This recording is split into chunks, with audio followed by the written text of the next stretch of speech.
Okay, so we're talking about like we've got this myth piece. So you even said it yourself that maybe even the genealogies don't give us a linear timeline. So how do you work the old Earth creation piece into that? We have some science data that says the Earth is really, really old. Yes. And then we've got some other data as far as the book of Genesis that says this might be allegorical. So how do we begin to mesh those two pieces together? So you're now switching over to the scientific question. I would say the answer to the hermeneutical question is that we're dealing here with mytho-history that doesn't tell us how old the Earth is.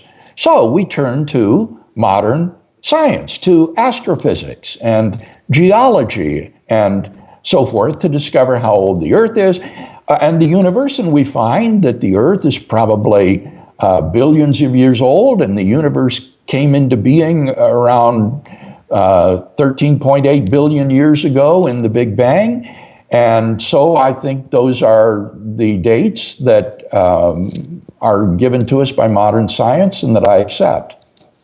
Okay. So how do you decide between, if it's kind of this mytho-history, I can imagine somebody coming from a young Earth perspective saying, well, then it feels like you get to pick and choose which part is myth and which part is history, and then you might push too far and say, well, Adam and Eve aren't real, the fall isn't real.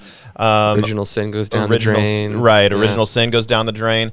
And so in answering that question, I think this does come back to the hermeneutic of how do we decide between which part is understood to be mythical and which part is understood to be historical? That's, again, a really difficult question to answer.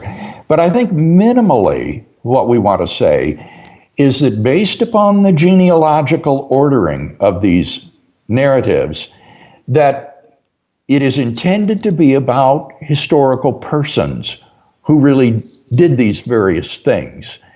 And then I would say this is confirmed by the teaching of the New Testament, where Paul's disquisitions on Adam in Romans chapter 5, I think, burst the bounds of what has been called a literary Adam.